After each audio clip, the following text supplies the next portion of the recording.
Kita memulai dengan sebuah informasi, efek dari sebuah kebijakan otoriter yang awalnya membatasi gerakan manusia untuk meniadakan virus. Namun sekarang ternyata terjadi ledakan yang tidak bisa dibendung lagi. Karena kesalahan fatal dalam kelolaan pandemi di tahun 2020 kemarin berimbas 2 tahun kemudian, yaitu sekarang. Xi Jinping saat ini sedang menatap tajam gelombang tsunami virus yang sedang menerjang Tiongkok tahap 1. Namun semua analis kesehatan mengatakan gelombang kedua akan lebih besar dan gelombang ketiga adalah tsunami yang tidak tertahankan lagi bagi Tiongkok. Coba kita renungkan sebentar sebagai intermezzo. Kalau kakak tertua mendapatkan semua ini, apakah adiknya yang mengcopy paste semua kebijakan kakak tertua akan juga mendapatkan gelombang yang sama sebentar lagi? Efek yang sama? Kita diskusikan bersama informasi ini. Kembali ke tsunami virus. Siapa yang mengatakan Tiongkok akan mendapatkan 3 gelombang serangan tersebut? Yang pasti bukan WHO, lembaga multilateral yang pejabatnya sering main kayu dengan kepentingan globalis, yang sering main dengan Big Pharma,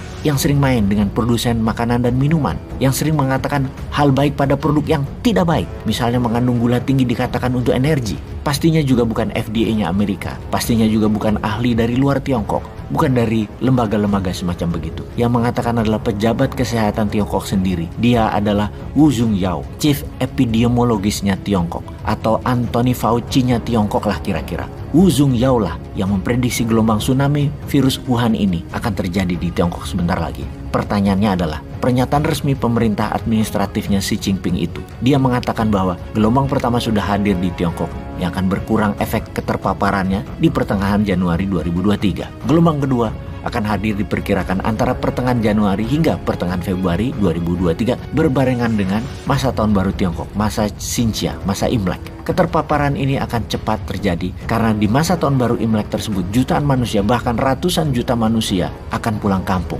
Yang besar kemungkinan menyebabkan ledakan gelombang kedua tsunami virus akan terjadi di masa ini. Gelombang ketiga diprediksi pada masa post-Imlek atau ketika mereka sudah kembali dari lebaran mereka, kembali ke tempat kerja mereka, kembali mencari rezeki ke seluruh Tiongkok. Maka ledakan terakhir ini akan berdampak sangat parah yang diperkirakan antara pertengahan Februari hingga akhir April 2023. Kita pertanyakan sekarang, kalau ini benar terjadi, apakah artinya kebijakan zero covid policy-nya Xi Jinping telah gagal? Padahal sudah 7 bulan ini Tiongkok serius sekali mengunci warganya, di lockdown. Hingga puncaknya ada 27 kota seluruh Tiongkok, bahkan Shanghai pusat keuangan finansialnya Tiongkok, hingga Beijing ibu kota negara pemerintahan Tiongkok merasakan impactnya, di lockdown, ditutup. Sebagai tambahan informasi, dalam 3 bulan terakhir Tiongkok sudah membangun banyak tempat isolasi dan menambah lebih 120.000 tempat tidur pasien baru. Ada apa dengan ini semua? Bukan hanya 3 gelombang tsunami virus yang akan dihadapi Tiongkok dalam prediksi Wu Zhongyao,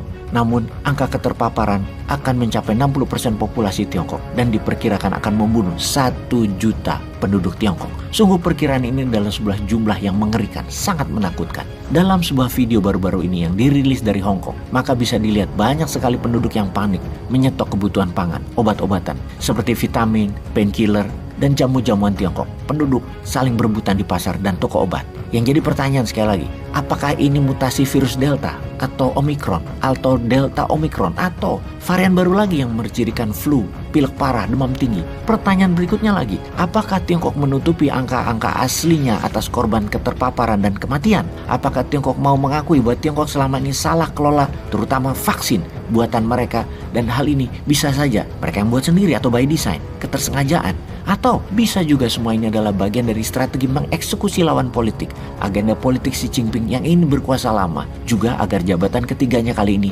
aman tanpa halangan. Hal ini bisa merupakan strategi penguasaan politik dalam negeri yang akan membuat Xi Jinping ibarat Julius Caesar baru, bagian dari sejarah merubah Romawi menjadi kembali ke bentuk kerajaan. Xi Jinping mau menjadi emperor Tiongkok baru. Siapa yang tahu? Atau memang ada virus, memang salah kelolaan vaksinnya, dan memang kena karma atas kecipratan muka sendiri karena air di dulangnya sendiri, namun dimanfaatkan untuk menarget lawan politik sekalian. Selain membangun kekuatan dari dalam atau road to new Mao, road to new emperor, siapa juga yang tahu? Bagian dari menakuti dunia. Gue lepas nih virus ke seluruh dunia kalau titik-titik-titik. Nah, ini juga ancaman buat dunia. Sahabat, sampai di sini saya minta komen Anda. Lalu kita lanjutkan. Apa yang akan terjadi di dunia selanjutnya kalau ternyata virus itu memang menyerang Tiongkok sama seperti Wuhan di tahun 2020? Akankah menyebar ke seluruh dunia? Akankah virus ini juga akan menerjang Indonesia dalam 3 gelombang besar, yaitu keterpaparan sebelum lebaran, selama mudik lebaran, dan pasca lebaran? Sehingga akan ada masalah kesehatan nasional. Sekali lagi, kalau peristiwa ini terjadi, yang ini agak beda efeknya. Karena di tahun 2020 mungkin kantong masih pada tebelan sedikit. Namun kalau sekarang, jangankan kantong tebal, hati sudah tipis bawaannya pengen makan orang aja. Apalagi pejabat yang membiarkan kebobrokan ini terjadi. Jadi harus bagaimana dong kita?